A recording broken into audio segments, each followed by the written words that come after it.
Hello everybody, and welcome once again to Solid Rock, where we stress test the Gospels. That's right. My name is Mate Dobrasi, and I'm here with my friend and neighbor, Peter Murfitt. And once again, we will entertain you with a discussion. So last time we looked at a method for determining the origins of the Gospels. And we applied this method to the Gospel of Luke and the Acts of the Apostles. But Peter, how do we find out about the origins of the other Gospels, Matthew, Mark, and John? Well, people have to read my book, Solid Rock, Stress Testing the Gospels, which should be coming out this summer. Excellent, excellent. So what is the subject for today, Peter? Well, as we promised, today we're getting near Easter, so we're going to look at the Gospel accounts of the trial and the death of crucifixion of Jesus, and what the archaeology at Jerusalem can tell us about this. And we'll start by looking at some of the main personalities in the story, apart of course from Jesus and the disciples themselves.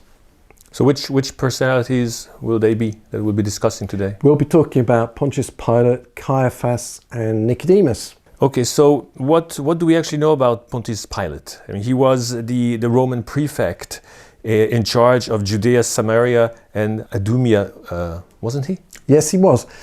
After Herod the Great's death, the Emperor Augustus, after a lot of thinking, divided up Palestine into 4 zones to be ruled over by Herod's 3 sons. That was Archelaus, Herod Antipas, and Philip. Augustus gave the extreme northeast of Palestine to Philip, whom he also appointed as tetrarch. He gave Galilee and Perea, that's Perea's on the east bank of the Jordan, to Herod Antipas, again with the title of tetrarch. But the big block of Judea, Samaria and Idumea, he gave to Archelaus with the superior title of ethnarch. But Archelaus didn't last very long. No, he was very cruel and violent. And Matthew's Gospel, by the way, tells us that this is why Joseph chose to live in Galilee with Mary and Jesus rather than in his family town of Bethlehem in Judea. Archelaus was so cruel and violent that Augustus exiled him in 6 AD and installed direct rule from Rome for Judea, Samaria and Idumea as the Roman province of Judea under a Roman prefect. And Pontius Pilate was the Roman prefect of Judea from 26 to 36 AD, which means that his early years, the early years of his rule, correspond to the public ministry of Jesus. So what do we know about Pontius Pilate from sources outside the Gospels? Well, we know a fair amount. First of all, we have an important inscription on a block of limestone discovered in 1961 at Herod the Great's theatre in Caesarea. It was done by an Italian team led by Dr. Antonia Fova, and it's now in the Israel Museum in Jerusalem. The Latin inscription translates as Pontius Pilate, prefect of Judea, dedicates or dedicated this to Tiberius Caesar. Do these secular Roman historians of the period tell us anything more about Pontius Pilate? Yes, Tacitus, when he's talking about how the great fire of Rome broke out in AD 64, has this to say about Pilate, so I'll read this. Nero fabricated scapegoats and published with every refinement the notoriously depraved Christians, as they were popularly called. Their originator, Christ, had been executed in Tiberius's reign by the governor of Judea, Pontius Pilate. But in spite of this temporary setback, the deadly superstition had broken out afresh, not only in Judea, where the mischief has started, but even in Rome. What about our old friend, historian Flavius Josephus? What does he have to say about? Well, he has quite a lot to tell us about Pontius Pilate. First of all, that he was very provocative and took every opportunity to snub the Jews, whereas previous Roman prefects had taken care to remove effigies of Caesar from their military banners on entering Jerusalem. Pilate provoked the Jews. He removed the banners with Caesar's effigies into the city by night, The Jews protested as one man, and Pilate was obliged to take the banners back to Caesarea. He also took sacred money from temple treasury to pay for an aqueduct to bring water to Jerusalem. But this time, Jewish protests were met by slaughter from Pilate's troops. And then we have a major contribution from Josephus, which I think you should read to us, Matty. With pleasure. Let me put my glasses on. Okay, here goes. Now there was about this time Jesus, a wise man, if it be lawful to call him a man, for he was a doer of wonderful works, a teacher of such men as received the truth with pleasure. He drew over to him both many of the Jews and many of the Gentiles. He was the Christ. And when Pilate, at the suggestion of the principal men amongst us, had condemned him to the cross, those that loved him at the first did not forsake him. For he appeared to them alive again the third day, as the divine prophets had foretold these and 10,000 other wonderful things concerning him. And the tribe of Christians, so named after him, are not extinct at this day. This is a citation from Flavius. Yes. Josephus. That's very clear, isn't it? So when Luke 13, verse 1 describes another provocative act of Pontius Pilate, now there were some present at that time who told Jesus about the Galileans whose blood Pilate had mixed with their sacrifices. We can solve this. All this is entirely in character with what we know of Pilate. Okay, right, then let's sum things up a little bit. What we read in the Gospels is entirely in character with Josephus says about Pontius Pilate. Archaeology and Tacitus confirm what we know of him from the Gospels. Yeah, that's right, absolutely right. And the same goes for other sources which we haven't got the time to go into, like the Jewish historian Philo, Justin Martyr, and so on. Okay, fine. Let's look at another character, another personality, Caiaphas.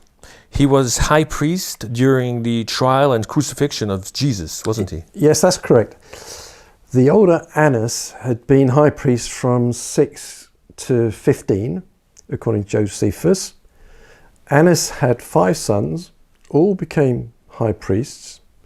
His grandson too, and Caiaphas was Annas's son-in-law. And we learn from Acts 5:17 that all the family were Sadducees. So when did Caiaphas become high priest in Jerusalem? According to Josephus, once again, Caiaphas was appointed high priest in AD 18 by the Roman prefect Gratus, and he remained in office until AD 37, which is the longest reign of any high priest during the New Testament period, which means he must have gone extremely well with the Romans. Annas was still around, so that meant that the governance of Judaism at the time was a two-man affair. There was Annas and there was Caiaphas in tandem, which is borne out by what we read in Luke 3:2, John 18:22 to 27. And in 1990, archaeologists found the very ornate ossuary, that's where they put the bones, of Joseph bar Caiaphas. Therefore, archaeology and Josephus both confirm what we know from the Gospels about Caiaphas. Okay, now we come to Nicodemus, who is only mentioned in John's Gospel, but not in Matthew, Mark, or Luke. That's right. He's only mentioned in John's Gospel, but it's worth looking into because we've found out some very interesting things about him. According to John's Gospel, Nicodemus was a member of the ruling Jewish council, that's the Sanhedrin, and a Pharisee who helped Joseph of Arimathea bury Jesus. So is this confirmed by sources outside John's Gospel? Yes, and more. Richard Balcom has researched Nicodemus thoroughly. His name is extremely rare among the Jews, and so it's fairly easy to trace through the rabbinic sources. It turns out that he was a member of the fabulously rich Gurian family. They were one of 3 families who paid for the entire nourishment and feeding of the population of Jerusalem during the AD 70 siege by the Romans. And from rabbinic sources, Richard Balcom has managed to reconstruct the Gurian family tree. In Pascal Obispo's musical about Jesus, he portrays Nicodemus as a member of the ruling inner circle in Jerusalem. Is this accurate? Yeah, it probably is. It almost certainly it is. He came from this immensely wealthy family of Pharisees. He was a teacher of the law. He was a member of the Sanhedrin.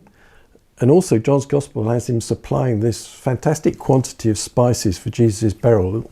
That's about 34 kilograms. That's enough spices fit for a king. So he must have been highly influential. That's fascinating. So that means that Pascal Obispo's scriptwriter actually got it right, as did John's Gospel. So let's move on to the sequence of Jesus' trial, as portrayed in the Gospels. Yeah, okay. Let's do that. But let's just first mention that any visit to Jerusalem has some other archaeological things he can see. He can see the Pool of Bethesda, which is mentioned in John 5. He can see the Pool of Siloam, which is mentioned in John chapter 9. But as you say, the trial sequence is key. So I suppose the trial sequence begins with Jesus' arrest on the Mount of Olives and in the Garden of Gethsemane. Do we know where these places are? Absolutely. Gethsemane means oil press, and the traditional site at the foot of the Mount of Olives, that's facing the temple platform in the city of Jerusalem, is the correct location. Then Jesus seems to have been led manu militari to the house of Annas and Caiaphas, where he was interrogated, firstly by Annas, then by Caiaphas. Do we know where this took place? More or less. We know that Jesus would have been led up the stone stairway, which we can still see, from the lowest part of the city up the hill to the area where the wealthy homes of the rich of the period have been found. And here there are two possibilities. One is designated by the Church of St. Peter's Tiers. The second is slightly higher up the hill of Mount Zion. It was excavated in 1972, but it's still very close to the first location. But all this was happening at night, in the evening, wasn't it? And Yeah. which by Jewish law would have been illegal. Yes, it was illegal. So they had to put things right. So they did that by convening the whole Sanhedrin at dawn. And that would have happened in the temple in the chamber of hewn stone. So that was the official Jewish trial, official in quotation marks. However, both Josephus and John's Gospel show that the Jews couldn't have executed the death penalty themselves. That belonged to the Romans. So the next step was that Jesus had to have two trials in front of Pontius Pilate. So where did the first trial before Pilate take place? Well, Pontius Pilate normally resided at Caesarea down by the coast. But since the Passover was a big festival with potential public order problems, he came up to Jerusalem. He stayed in Herod the Great's palace on the wall of the city, where the Faisal Tower is still there, which can still be seen. So that was where Pilate first interrogated Jesus. Then, according to Luke's Gospel, Herod Antipas wanted to meet Jesus. And most commentators put that in the Hasmonean palace. And then Jesus had to go back to Pontius Pilate. Okay, was this the second encounter between Jesus and Pontius Pilate? Was this also in the palace of Herod the Great? Probably not, because by this time the crowds were gathering. So Pontius Pilate would have gone down to the fortress Antonia in order to be closer to the action.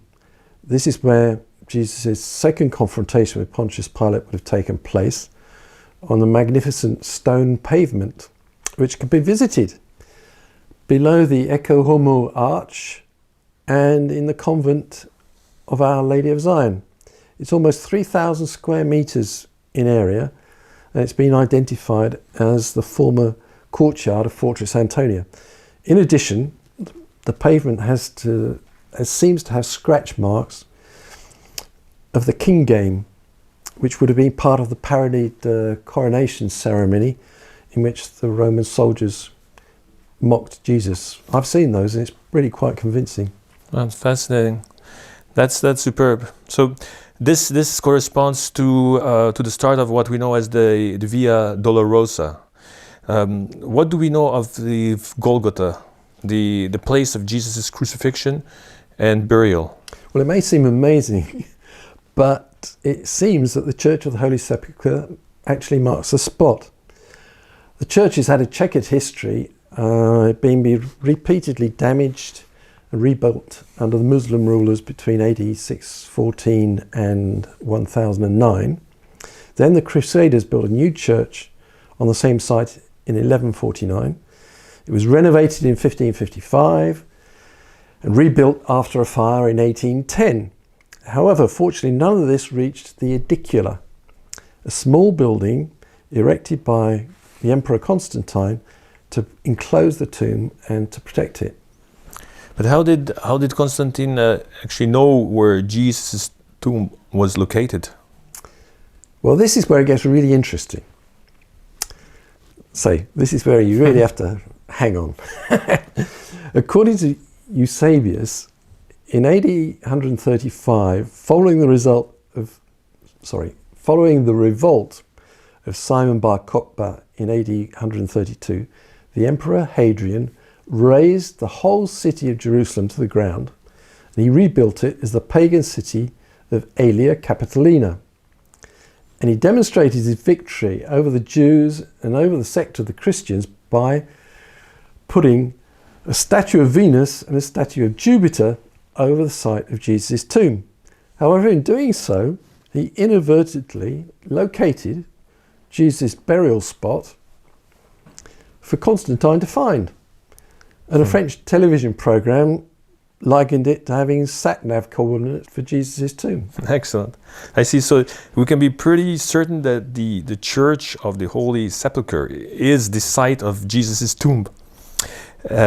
Because Hadrian, Constantine, and the Crusaders have continued through history to mark the spot for us. Yeah, that's right. And this came to the fore in the world's press in 2016. What happened was that in 1927, an earthquake shook Jerusalem, and in 1947, the British authorities were obliged to erect some internal scaffolding on the external scaffolding on the Edicula to stop it from disintegrating. Then restoration work in 2016, led by Professor Antonia Moropoulou of the University of Athens, found that certain slabs inside the Edicula dated from the time of Constantine, thus confirming the account of Eusebius. In addition, when these slabs were removed for analysis to expose the empty tomb, all the scientific instruments went haywire. In the words of Antonia Moropoulou, our instruments did not work anymore. It's a fact. We had to reinitialize them all. In other words, something extraordinary happened for which there is no explanation. Wow. Okay. So we can be sure of the location of Jesus' tomb and that it is empty. So Jesus is risen from the dead. You got it. Happy Easter. That's right. Thank you. So happy Easter, everybody. Celebrating the rising of Jesus from the dead. Before we go, we should inform the viewers that from now on things will change a little bit. In the future, our productions will continue as podcasts in French and in English on the same YouTube channel, Solid Rock, Stress Testing the Gospel. There'll be podcasts in French on the historical reliability of the Gospels, to paralleling the videos that have been made in English on the same subjects, and there'll be new podcasts on new topics, both in French and in English. So the first podcast in French will be this Easter interview. The book Solid Rock, Stress Testing the Gospel will soon be coming out in English this summer, and hopefully also in French soon. So just to wrap things up, Happy Easter, everybody. Yeah. God bless you all. Yep. Happy Easter. God bless you all.